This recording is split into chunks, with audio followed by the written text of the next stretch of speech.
ಸುಹಾಸ್ ಶೆಟ್ಟಿ ಹತ್ಯೆ ಪ್ರಕರಣದಲ್ಲಿ ನೈಜ ಆರೋಪಿಗಳನ್ನ ಬಂಧಿಸಲಾಗಿಲ್ಲ ಅನ್ನೋ ಒಂದು ಆರೋಪ ಕೇಳಿ ಬರ್ತಾ ಇದೆ. ಯಾಕಂದ್ರೆ ಇದರ ಹಿಂದೆ ದೊಡ್ಡದೊಂದು ಶಕ್ತಿ ಇದೆ, ಹಾಗೆ ಅದಕ್ಕೆ ದೊಡ್ಡ ಮಟ್ಟದಲ್ಲಿ ಫಂಡಿಂಗ್ ಆಗಿರೋ ಬಗ್ಗೆ ಅನುಮಾನ ವ್ಯಕ್ತಪಡಿಸಲಾಗ್ತಾ ಇದೆ. ಇದ್ರ ಬಗ್ಗೆ ಮಾತಾಡಲಿಕ್ಕೆ ನಮ್ಮೊಂದಿಗೆ ವಿಶ್ವ ಹಿಂದೂ ಪರಿಷತ್ನ ಮುಖಂಡ ಶರಣ್ ಪಂಪಲ್ ಇದ್ದಾರೆ, ಅವನ್ನೇ ಮಾತಾಡಿಸ್ತೀನಿ. ಯಾಕೆ ಅನುಮಾನ, ಇದರಲ್ಲಿ ನೈಜ ಆರೋಪಿಗಳನ್ನು ಬಂಧಿಸಲಿಲ್ಲ ಅನ್ನೋ ಒಂದು ಅನುಮಾನ ಯಾಕೆ? ಸುಹಾಸ್ ಶೆಟ್ಟಿ ಕೊಲೆಯಲ್ಲಿ ಈಗಾಗಲೇ 8 ಜನರನ್ನು ಬಂಧನ ಮಾಡಿದ್ದಾರೆ. ಅದರಲ್ಲಿ ಒಬ್ಬ ಫಾಜಿಲ್ನ ತಮ್ಮ ಆದಿಲು ಇದ್ದಾನೆ. ಇದನ್ನು ಫಾಜಿಲ್ ಹತ್ಯೆಗೆ ಪ್ರತೀಕಾರ ಎಂಬ ರೀತಿಯಲ್ಲಿ ಇವತ್ತು ಬಿಂಬಿತವಾಗ್ತಾ ಇದೆ. ಆದರೆ ಕೇವಲ ಇದು ಪ್ರತೀಕಾರ ಹತ್ಯೆ ಮಾತ್ರ ಅಲ್ಲ, ಇದರ ಹಿಂದೆ ಒಂದು ದೊಡ್ಡದಾದಂಥ ತಂಡ ಇದೆ. ಇದನ್ನೊಂದು ವ್ಯವಸ್ಥಿತವಾಗಿ ಇದನ್ನು ಮಾಡಿದ್ದಾರೆ. ಹಾಗಾಗಿ ಕೇವಲ 8 ಜನರು ಮಾತ್ರ ಅಲ್ಲ, ಇನ್ನೂ ನೈಜ ಆರೋಪಿಗಳನ್ನು ಇನ್ನೂ ಬಂಧನ ಮಾಡಿಲ್ಲ. ನಾನು 5-6 ಕಾರಣಗಳನ್ನು ಇದಕ್ಕೆ ಕೊಡ್ಬೋದು. ಒಂದು, ಅವನು ಯಾರು ಹಾದಿಯಲ್ಲಿದ್ದಾನೆ, 5 ಲಕ್ಷ ಸುಪಾರಿ ಕೊಟ್ಟಿದ್ದಾನೆ ಅಂತ ಹೇಳ್ತಾ ಇದ್ದಾನೆ. ಈಗ ನೀವು ಹೇಳಿದ ಪ್ರಕಾರ, ಇವತ್ತು ಸುದ್ದಿ ಬರುವ ಪ್ರಕಾರ ಕೇವಲ 5 ಲಕ್ಷ ಮಾತ್ರ ಅಲ್ಲ, 50 ಲಕ್ಷ ಇವತ್ತು ಫಂಡ್ ಕಲೆಕ್ಟ್ ಆಗ್ತಾ ಇದೆ ಈ ಹತ್ಯೆಗೋಸ್ಕರ ಎಂಬಂಥ ಸುದ್ದಿ ಹರಿದಾಡ್ತಾ ಇದೆ. ಹಾಗಾಗಿ 50 ಲಕ್ಷ ರೂಪಾಯಿ ಸಂಗ್ರಹ ಮಾಡಬೇಕಾದ್ರೆ ಇದು ಸುಲಭದ ಕೆಲಸ ಅಲ್ಲ. ಇದರ ಹಿಂದೆ ದೊಡ್ಡದಾದಂಥ ತಂಡ, ದೊಡ್ಡದಾದಂಥ ಒಂದು ಸಂಘಟನೆ ಇದ್ದರೆ ಮಾತ್ರ ಸಾಧ್ಯ. ಒಂದು. ಎರಡನೇದು, ಪ್ರಶಾಂತ್ ಪೂಜಾರಿಯ ಹತ್ಯೆ ಇರ್ಬೋದು, ಪ್ರವೀಣ್ ನೆಟ್ಟಾರ್ ಹತ್ಯೆ ಇರ್ಬೋದು. ಈ ಎಲ್ಲ ಹತ್ಯೆಗಳು ಒಂದು ವ್ಯವಸ್ಥಿತ ಪ್ಲ್ಯಾನ್ ಮಾಡಿ, ಒಂದು ವ್ಯವಸ್ಥಿತ ಟ್ರೈನಿಂಗ್ ಮಾಡಿ ಇದು ಮಾಡಿದ್ದಾರೆ. ಈ ವಿಡಿಯೋವನ್ನು, ಸುಹಾಸ್ ಶೆಟ್ಟಿದು ವಿಡಿಯೋವನ್ನು ನೋಡಿದಾಗಲೂ ಇದು ಕೇವಲವಾದಂಥ ಹತ್ಯೆ ಅಲ್ಲ, ಇದೊಂದು ಟ್ರೈನಿಂಗ್ ಮಾಡಿದಂಥ ಹತ್ಯೆ. ಯಾಕೆಂದರೆ ಅವನು ಬರಬೇಕಾದ್ರೆ ಗಾಡಿ ಅಡ್ಡ ಕಟ್ಟಿ ಅವನು ಓಡಬೇಕಾದ್ರೆ ಕಡಿದಂಥ ರೀತಿಗಳು, ತಲವಾರಿನಿಂದ ಬೀಸಿದಂಥ ಕತ್ತಿಯ ಏಟುಗಳು, ಇದೆಲ್ಲವೂ ಒಂದಕ್ಕೊಂದು ಪ್ರಶಾಂತ್ ಪೂಜಾರಿ, ಪ್ರವೀಣ್ ನೆಟ್ಟಾರ್ ಹತ್ಯೆ ಹೇಗೆ ಆಗಿದೆ ಅದೇ ರೀತಿ ಕಾಣ್ತಾ ಇದೆ. ಹಾಗಾಗಿ ಇದನ್ನು ಮಾಡಬೇಕಾದ್ರೆ ಟ್ರೈನಿಂಗ್ ಕೊಟ್ಟಿರಬೇಕು. ಈ ಟ್ರೈನಿಂಗನ್ನು ನಿಷೇಧಿತ PFI ಸಂಘಟನೆಯವರೇ ಕೊಟ್ಟಿದ್ದಾರೆ, ಇಲ್ಲದ್ರೆ ಬೇರೆಯವರು ಕೊಡಲಿಕ್ಕೆ ಸಾಧ್ಯ ಇಲ್ಲ. ಇನ್ನು ಮೂರನೇದು, ಈ ಹತ್ಯೆಯಲ್ಲಿ ನಾನು ಹೇಳಿದಂತೆಯೇ ದೊಡ್ಡ ಇನ್ನೂ ಆರೋಪಿಗಳಿದ್ದಾರೆ. ಅದರಲ್ಲಿ ಸುಖಾನಂದ್ ಶೆಟ್ಟಿಯ ಹತ್ಯೆಯಲ್ಲಿದ್ದಂಥ ನೌಷದ್ ಏನಿದ್ದಾನೆ, ವಾಮಂಜೂರ್ನ, ಒಂದು ದೊಡ್ಡದಾದಂಥ ಪಾತ್ರ ಇದರಲ್ಲಿದೆ.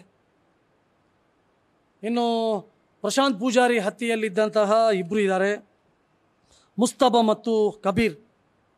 ಇವರು ಆ ಸ್ಪಾಟಲ್ಲಿದ್ದರು, ಇವರದು ಇದರಲ್ಲಿ ಪಾತ್ರ ಇದೆ. ಇನ್ನು ಯಾರು ಸಫಾನ್ ಅಂತ ಯಾರು ಹೇಳ್ತಾ ಇದ್ದಾನೆ ಪ್ರಮುಖ ಆರೋಪಿ, ಅವನಿಗೆ ಆಶ್ರಯ ಕೊಟ್ಟಂಥದ್ದು ಒಬ್ಬ ಇಸ್ಮಾಯಿಲ್ ಇಂಜಿನಿಯರ್, ಅವನು PFIಯ ಸದಸ್ಯ. ಹಾಗಾಗಿ ಇದನ್ನೆಲ್ಲವನ್ನು ಗಮನಿಸಿದಾಗ ಇದರ ಹಿಂದೆ ಪಾಪ್ಯುಲರ್ ಫ್ರಂಟ್ ಆಫ್ ಇಂಡಿಯಾದ ಕೈವಾಡ ಇದೆ ಎಂಬುದಂತೂ ಸ್ಪಷ್ಟವಾಗಿ ಇದರ ಹಿಂದೆ ಗೊತ್ತಾಗ್ತಾ ಇದೆ. ಅಷ್ಟು ಮಾತ್ರ ಅಲ್ಲ, ಸಫಾನ್ ಎಂಬಂಥ ಯಾರು ಇದ್ದಾನೆ, ಅವನು 2 ವರ್ಷಗಳ ಹಿಂದೆ ಅವನಿಗೆ ಹಲ್ಲೆ ಆದಂಥ ಸಂದರ್ಭದಲ್ಲಿ ಇದೇ ಹೈಲ್ಯಾಂಡ್ ಆಸ್ಪತ್ರೆಗೆ PFIಯ ಎಲ್ಲ ಸದಸ್ಯರು ಬಂದು ಅವನನ್ನು ಮಾತನಾಡಿ ಹೋಗಿದ್ದಾರೆ ಮತ್ತು ಅವನನ್ನು ಹಾಕಿದಂಥ ಫೋಟೋವನ್ನು ಸಾಮಾಜಿಕ ಜಾಲತಾಣದಲ್ಲಿ ಹಾಕಿದ್ದಾರೆ. ಅಂದರೆ ಎಲ್ಲ ಆರೋಪಿಗಳಿಗೆ PFIಯ ಜೊತೆ ಸಂಬಂಧ ಇತ್ತು. ಹಾಗಾಗಿ ಕೇವಲ ಫಾಜಿಲ್ ಕುಟುಂಬ ಮಾತ್ರ ಅಲ್ಲ, ಇದರ ಹಿಂದೆ ಪಾಪ್ಯುಲರ್ ಫ್ರಂಟ್ ಆಫ್ ಇಂಡಿಯಾ ನಿಷೇಧಿತ ಉಗ್ರಗಾಮಿ ಸಂಘಟನೆಯ ಕೈವಾಡ ಇದೆ.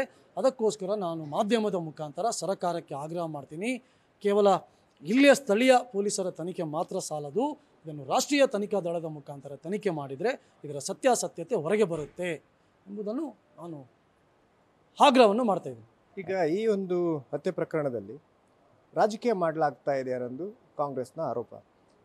ಇನ್ನೊಂದು, ಆತ ಸುಹಾಸ್ ಶೆಟ್ಟಿ ಮೇಲೆ 5 ಕೇಸ್ ಇದೆ, ಅದಕ್ಕೆ ರೌಡಿ ಶೀಟರ್ ಅಂತ ಹೇಳಿ ಕರೆದಿದ್ದಾರೆ, ಮತ್ತು ಅದಕ್ಕೋಸ್ಕರ ನಾವು ಹೋಗಿಲ್ಲ ಅನ್ನೋ ಒಂದು ಹೇಳಿಕೆಯನ್ನು ಹೋಮ್ ಮಿನಿಸ್ಟರ್ ಅವರು ಕೊಟ್ಟಿರುವಂಥದ್ದು. ಈ ಗೃಹ ಸಚಿವರು ಯಾವ ಆಧಾರದಲ್ಲಿ ಹೇಳಿದ್ದಾರೆ ಗೊತ್ತಿಲ್ಲ. ನಾನು ಅವರಿಗೆ ಪ್ರಶ್ನೆ ಮಾಡ್ತೀನಿ, ನಿಮ್ಮ ಒಟ್ಟು ಇವತ್ತು ರಾಜ್ಯದಲ್ಲಿ 16 ಜನ ಶಾಸಕರಿದ್ದಾರೆ, ಆ ಶಾಸಕರ ಮೇಲೆ ಕ್ರಿಮಿನಲ್ ಕೇಸ್ಗಳಿಲ್ವಾ? ಹತ್ಯೆ ಕೇಸಲ್ಲಿ ಒಬ್ಬರು ಸಚಿವರಿದ್ದಾರಲ್ವಾ, ವಿನಯ್ ಕುಲಕರ್ಣಿ, ಅವರ ಮೇಲೆ ಕೊಲೆ ಕೇಸ್ ಇಲ್ವಾ? ಹಾಗಾದರೆ ನೀವು ಅವರನ್ನು ಕ್ರಿಮಿನಲ್ ಅಥವಾ ರೌಡಿ ಶೀಟರ್ ಅಂತ ಕರಿತೀರಾ? 16 ಶಾಸಕರ ಮೇಲೆ ಬೇರೆ ಬೇರೆ ಕೇಸುಗಳಿದೆ, ಅವರೊಂದು ರೀತಿಯಲ್ಲಿ ಕ್ರಿಮಿನಲ್ ಅಲ್ವಾ? ಕ್ರಿಮಿನಲ್ ಶಾಸಕ ಅಂತೇಳಿ ನೀವು ಸದನದ ಒಳಗಡೆ ಅವನಿಗೆ ಪ್ರವೇಶ ಇಲ್ವಾ? ಅಥವಾ ಅವನ ಊಟಕ್ಕೆ ಕರೆಯಲ್ವಾ, ಚಾಕೆ ಕರೆಯಲ್ವಾ, ಅವನ ಮನೆಗೆ ಹೋಗಲ್ವಾ ನೀವು?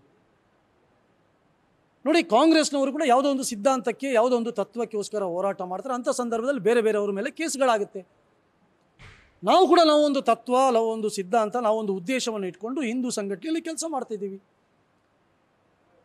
ಗೋವಿಗೋಸ್ಕರ ಕೆಲಸ ಮಾಡ್ತೀವಿ, ಯಾವುದೋ ಒಂದು ತಾಯಂದಿರಿಗೆ ತೊಂದರೆ ಆದಾಗ ಕೆಲಸ ಮಾಡ್ತೀವಿ, ಅದನ್ನು ವಿರೋಧ ಮಾಡ್ತೀವಿ, ಪ್ರತಿಭಟನೆ ಮಾಡ್ತೀವಿ, ಹಿಂದೂ ಸಂಘಟನೆಗಳನ್ನು ಸಂಘಟಿತರಾಗಿ ಮಾಡ್ತೀವಿ. ಅಂಥ ಸಂದರ್ಭದಲ್ಲಿ ನಮ್ಮ ಮೇಲೆ ಈ ಕೇಸ್ಗಳಾಗುತ್ತೆ. ಕೇಸ್ಗಳಾದದ್ದು ಸಹಜವಾಗಿ ನಮ್ಮ ಮೇಲೆ ರೌಡಿ ಶೀಟರ್ ಓಪನ್ ಮಾಡ್ತಾರೆ. ಆದರೆ ಆ ಕಾರಣಕ್ಕೋಸ್ಕರ ಕ್ರಿಮಿನಲ್ ರೌಡಿ ಶೀಟರ್ ಎಂಬವನ್ನು ನೀವು ಪಟ್ಟವನ್ನು ಕಟ್ತಾ ಇದ್ದೀರಿ ಅಂತ ಕೇಳಿದರೆ ನಮ್ಮ ಮೇಲೆ ಹಾಕ್ತಾರಾದರೆ ನೀವು ನಿಮ್ಮ ಶಾಸಕರ ಮೇಲೆ ಹಾಕಿ, ಅವರನ್ನು ಅದೇ ರೀತಿ ಕರೆಯಿರಿ, ಆಗ ನಾವು ಇದನ್ನು ಒಪ್ತೀವಿ. ನೋಡಿ, ನಾವು ಒಂದು ಉದ್ದೇಶ ಸಿದ್ಧಾಂತವನ್ನು ಇಟ್ಕೊಂಡು ಮಾಡ್ತಾ ಇದ್ದೀವಿ. ನೋಡಿ, ಇವತ್ತು ನಾನು ಹೇಳ್ತಾ ಇದ್ದೀನಿ, ಇವತ್ತು ನಮ್ಮ ಕನ್ನಡದ ಉಳಿವಿಗೋಸ್ಕರ, ಕನ್ನಡ ನಾಡಿಗೋಸ್ಕರ ಸಾಕಷ್ಟು ಜನ ಹೋರಾಟ ಮಾಡ್ತಾರೆ. ಪಾಪ ಅವರ ಮೇಲೂ ಸಾಕಷ್ಟು ಜನ ನೀವು ಸುಳ್ಳು ಕೇಸ್ಗಳನ್ನು ಅವರ ಮೇಲೆ ಹಾಕ್ತೀರಿ, ಅವರ ಮೇಲೆ ರೌಡಿ ಶೀಟರ್ ಕ್ರಿಮಿನಲ್ಗಳನ್ನು ಹಾಕ್ತೀರಿ. ನಾವು ಅವರನ್ನು ಕರೀಲಿಕ್ಕಾಗುತ್ತಾ? ಕರೆಯಲಿಕ್ಕೆ ಆಗಲ್ಲ ಅವರು. ಯಾಕೆಂದರೆ ಕನ್ನಡಕ್ಕೋಸ್ಕರ ಕೆಲಸ ಮಾಡ್ತಿದ್ದಾರೆ, ಈ ಕನ್ನಡ ನಾಡಿಗೋಸ್ಕರ ಕೆಲಸ ಮಾಡ್ತಾರೆ, ಕನ್ನಡ ಉಳಿವಿಗೋಸ್ಕರ ಮಾಡ್ತಾರೆ. ರೈತರು ಇವತ್ತು ಹೋರಾಟ ಮಾಡ್ತಾರೆ, ಅವರ ಮೇಲೆ ನೀವು ಕೇಸ್ ಹಾಕ್ತೀರಿ. ಆದರೆ ನಾವು ರೈತರು ಕ್ರಿಮಿನಲ್ ಅಂತ ಹೇಳಲಿಕ್ಕೆ ಆಗಲ್ಲ. ಇನ್ನೊಂದು ಈ ಫಾಜಿಲ್ ಹತ್ಯೆ ಆದಾಗ ಕಾಂಗ್ರೆಸ್ ಮುಖಂಡರು ಫಾಜಿಲ್ ಮನೆಗೆ ಹೋಗಿದ್ರು, ಆದರೆ ಇಲ್ಲಿ ಬಂದಿಲ್ಲ ಅನ್ನೋ ಒಂದು ಆರೋಪ. ನೀವು ಹೇಳ್ತಿರೋದು ಸುಹಾಸ್ ಮನೆಗೆ ಹೋಗಿಲ್ಲ ಅಂತ ನೀವು ಹೇಳ್ತಾ ಇರೋದು ಅಲ್ಲ. ನಾನು ಅದನ್ನೇ ಹೇಳ್ತಿರೋದು, ಕಾಂಗ್ರೆಸ್ನ ಈ ತಾರತಮ್ಯ ನೀತಿ ಏನಿದೆ, ಇದು ಅವರು ಹೇಳಬೇಕು, ಅವ್ರು ಯಾಕೆ ನೀವು ಇದನ್ನು ಮಾಡ್ತಾ ಇದ್ದೀರಿ ಅಂತೇಳಿ. ನೋಡಿ, ಈ ಒಂದು ಸುಹಾಸಿನ ಮನೆಯಲ್ಲಿ ಅವನ ತಂದೆ ತಾಯಿಗೆ ಹುಷಾರಿಲ್ಲ ಅಂತ ಎಲ್ರಿಗೂ ಗೊತ್ತಿದೆ. ಆದರೂ ಒಂದು ಸೌಜನ್ಯಕ್ಕೋಸ್ಕರ, ಒಂದು ಮಾನವೀಯತೆ ದೃಷ್ಟಿಯಿಂದ ಅವರಿಗೆ ಹೋಗಿ ಒಂದು ಧೈರ್ಯ ತುಂಬುವಂಥ ಕಾರ್ಯವನ್ನು ಮಾಡೋಣ ಅಂತೇಳಿ ಅವರು ಸುಹಾಸ್ ಮನೆಗೆ ಭೇಟಿ ಮಾಡಬೇಕಿತ್ತು. ಅದರಲ್ಲೂ ನಾನು ಕಾಂಗ್ರೆಸ್ ನಾಯಕರಿಗೆ ಹೇಳಲಿಕ್ಕೆ ಇಚ್ಛೆ ಪಡ್ತೀನಿ, ಸುಹಾಸ್ ತಾತ ಯಾರಿದ್ದಾರೆ, ಭೈರವ್ ಶೆಟ್ಟಿ ಅವರು ಪಕ್ಕಾ ಕಾಂಗ್ರೆಸ್ನ ನಾಯಕರವರು. ಕಾಂಗ್ರೆಸ್ಗೋಸ್ಕರ ಕೆಲಸ ಮಾಡಿದಂಥ ಮನೆ ಅದು. ರಮನಾಥ್ ರೈ ಅವರಿಗೆ ಇವತ್ತು ಸಂಪರ್ಕ ಇಲ್ವಾ? ಅವರ ಮಾವ ರಮನಾಥ್ ರೈ ಅವರ ಜೊತೆ ಇರೋದು. ಸುಹಾಸ್ಗೆ ಮಿಥುನ್ ರೈ ಅವ್ರದ್ದು ಪರಿಚಯ ಇರಲಿಲ್ವಾ? ಮಿಥುನ್ ರೈ ಅವ್ರ ಪರಿಚಯ ಇತ್ತು. ಅವನು ಸಂಘಟನೆ ಆಗಿರಲಿ, ಆದರೆ ಒಂದು ಮಾನವೀಯತೆಯ ದೃಷ್ಟಿಯಿಂದ ಯಾರಾದರೂ ಒಬ್ಬರು ಹೋಗಿ ಅವರಿಗೆ ಸಾಂತ್ವನ ಹೇಳ್ಬೋದಿತ್ತು. ಇಲ್ಲಾದರೆ ಕಾಂಗ್ರೆಸ್ನವರು ಹೇಳಬೇಕು, ನಮಗೆ ಹಿಂದೂಗಳ ಓಟು ಬೇಡ, ಮುಸಲ್ಮಾನರ ಓಟು ಮಾತ್ರ ಸಾಕು. ಮುಸಲ್ಮಾನರ ಇವರು ಒತ್ತಡಕ್ಕೆ ಮಣಿಯುವುದಾದರೆ ಯಾಕೆ ಚುನಾವಣೆಯಲ್ಲಿ ಕರಾವಳಿ ಹಿಂದೂಗಳು ಕಾಂಗ್ರೆಸ್ಗೆ ಓಟ್ ಹಾಕಿಲ್ವಾ? ನೋಡಿ, ಇನ್ನೂ ಅವರಿಗೆ ಸಮಯ ಇದೆ, ಅವರು ಹೋಗಿ ಭೇಟಿ ಮಾಡಲಿ. ಇಲ್ಲದಿದ್ದರೆ ಮುಂದಿನ ದಿವಸಗಳಲ್ಲಿ ಯಾರು ಕಾಂಗ್ರೆಸ್ಸಿಗೆ ಹಿಂದೂಗಳು ಓಟ್ ಹಾಕಿದ್ದಾರೆ ಅವರು ಇದನ್ನು ಪ್ರಶ್ನೆ ಮಾಡ್ತಾರೆ.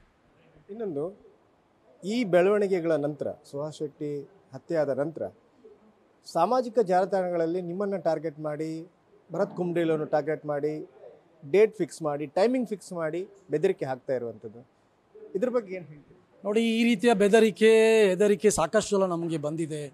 ಓಪನ್ ಥ್ರೆಟ್ ಕೊಟ್ಟಿದ್ದಾರೆ. ಅದು ಭರತ್ ಇರ್ಬೋದು, ಅಥವಾ ಶ್ರೀಜಿತ್ ಇರ್ಬೋದು, ಅಥವಾ ನೂರಾರು ಕಾರ್ಯಕರ್ತರುಗಳಿದ್ದಾರೆ. ಯಾರು ಇವರ ಬೆದರಿಕೆಗೆ ಹೆದರಿ ಇರುವವರು ಯಾರೂ ಇಲ್ಲ ಇಲ್ಲಿ. ನಾವೆಲ್ಲರೂ ಆ ಉದ್ದೇಶದಿಂದಲೇ ಏನಾದರೂ ಆಗ್ಬೋದು, ನಾವು ನಮ್ಮ ಜೀವಕ್ಕೆ ತೊಂದರೆ ಆಗ್ಬೋದು ಎಂಬ ಉದ್ದೇಶದಿಂದಲೇ ಇವತ್ತು ನಾವು ಹಿಂದೂ ಸಂಘಟನೆಯಲ್ಲಿ ಕೆಲಸ ಮಾಡ್ತಿದ್ವಿ. ನಾನು ಮಾತ್ರ ಅಲ್ಲ, ನನ್ನಂಥ ನೂರಾರು ಕಾರ್ಯಕರ್ತರು ಇದ್ದಾರೆ. ಹಾಗಾಗಿ ಇವರ ಬೆದರಿಕೆಗೆಲ್ಲ ನಾವು ಬಗ್ಗುವವರು, ಕುಗ್ಗುವವರು ಅಂತ ಅಲ್ಲ. ಆದರೆ ನಾನು ಪೊಲೀಸ್ ಇಲಾಖೆ ಮಾತ್ರ ಇದನ್ನು ಭಾಳ ಗಂಭೀರವಾಗಿ ತೆಗೆದುಕೊಳ್ತಿಲ್ಲ, ಇವರು ನಿರ್ಲಕ್ಷ್ಯ ವಹಿಸ್ತಿದ್ದಾರೆ ಎಂಬುದು ನಾನು ಇವತ್ತು ಹೇಳಬೇಕು. ಯಾಕೆ ಹೇಳ್ತಾ ಇದ್ದೇನೆ ಅಂತ ಹೇಳಿದರೆ, ಸುಹಾಸ್ ಶೆಟ್ಟಿಯಲ್ಲಿ ಕೂಡ ಇದೇ ಆಯಿತು, ಅವನಿಗೆ ಕೂಡ ಇದೇ ರೀತಿ ಬೆದರಿಕೆ ಪೋಸ್ಟ್ಗಳು ಬರ್ತಾ ಇತ್ತು. ಏನಾದರೂ ಇವರು ಅದನ್ನು ಕ್ರಮ ತೆಗೆದುಕೊಳ್ತಾ ಇದ್ದರೆ, ಯಾರಾದರೂ ಪತ್ತೆ ಹಚ್ತಾ ಇದ್ದರೆ ಸುಹಾಸ್ ಇವತ್ತು ಉಳಿತಾ ಇತ್ತ. ಆದರೆ ಆ ಪ್ರಯತ್ನವನ್ನು ಇವತ್ತು ಪೊಲೀಸರು ಮಾಡಲಿಲ್ಲ. ಅದಕ್ಕೋಸ್ಕರ ಇನ್ನು ಮುಂದೆ ಆದರೂ ಈ ಸಾಮಾಜಿಕ ಜಾಲತಾಣದಲ್ಲಿ ಯಾರು ಆಗ್ತಾ ಇದ್ದಾರೆ ಅವನು ಬಂಧನ ಮಾಡಿ. ಇವತ್ತು ಯಾರೋ ಒಬ್ಬ ಹಿಂದೂ ಯುವಕ ಆಗಿದ ತಕ್ಷಣ ಇವತ್ತು ಧನುಷ್ ಅಂತ ಒಬ್ಬ ಹುಡುಗ, ನೀವು ಅವರನ್ನು ಅರೆಸ್ಟ್ ಮಾಡಿದ್ದೀರಾ, ಯಾಕೆ ಇವರನ್ನು ಅರೆಸ್ಟ್ ಮಾಡಲಿಕ್ಕೆ ಆಗ್ತಾ ಇಲ್ಲ? ನಾನು ಇದನ್ನು ಇವರಿಗೆ ಪ್ರಶ್ನೆ ಮಾಡಬೇಕು. ನಾನು ತುಂಬ ಸಲ ಪೊಲೀಸರಿಗೆ ಹೇಳಿದೆ, ಥ್ರೆಟ್ ಬರ್ತಾ ಇದೆ, ನನಗೆ ಗನ್ ಲೈಸೆನ್ಸ್ ಕೊಟ್ಟಿಲ್ಲ, ಭದ್ರತೆ ಕೊಟ್ಟಿಲ್ಲ, ಅಷ್ಟು ಬಿಡಿ, ನಮ್ಮ ಆತ್ಮರಕ್ಷಣೆಗೆ ಏನಾದರೂ ವಾಹನದಲ್ಲಿ ಇಟ್ಕೊಂಡು ಅಂತ ಅದಕ್ಕೂ ಅವಕಾಶ ಇಲ್ಲ. ಅಂದರೆ ಪೊಲೀಸರು ಇನ್ನಾದರೂ ಇದನ್ನು ಗಂಭೀರವಾಗಿ ತೆಗೆದುಕೊಂಡು ಪೊಲೀಸ್ ಇಲಾಖೆ ಯಾರು ಈ ರೀತಿಯ ಬೆದರಿಕೆ ಕರೆಗಳನ್ನು ಹಾಕ್ತಾ ಇದ್ದಾರೆ ಪತ್ತೆ ಹಚ್ಚಬೇಕು ಅಂತೇಳಿ ಈ ಸಂದರ್ಭದಲ್ಲಿ ಆಗ್ರಹ ಮಾಡ್ತೀನಿ. ಧನ್ಯವಾದ. ಇದು ಶರಣ್ ಪಂಪೈಲ್ ಅವರ ಮಾತು. ಒಂದು, ಈ ಪ್ರಕರಣದಲ್ಲಿ PFI ನೇರ ಶಾಮೀಲಾಗಿದೆ, ಹಾಗೆಯೇ ಫಂಡಿಂಗ್ ದೊಡ್ಡ ಮಟ್ಟದಲ್ಲಿ ಫಂಡಿಂಗ್ ಆಗಿದೆ ಅನ್ನೋ ಆರೋಪ ಅವರದಾಗಿದೆ. ಮತ್ತು ಈ ಪ್ರಕರಣವನ್ನು NIAಗೆ ಕೊಡಬೇಕು, ತನಿಖೆಗೆ NIAಗೆ ಒಪ್ಪಿಸಬೇಕು ಅನ್ನೋ ಒತ್ತಡ ಇವರದಾಗಿದೆ. ಕ್ಯಾಮ್ರಾಮ್ಯಾನ್ ಪ್ರಶಾಂತ್ ಅವರೊಂದಿಗೆ ಕಿರಣ್ ಸಿರ್ಸಿಕೆ, news first, Mangaluru. News first, ನಿರ್ಭೀತಿಯಿಂದ ನಿಮ್ಮ ಪರವಾಗಿ.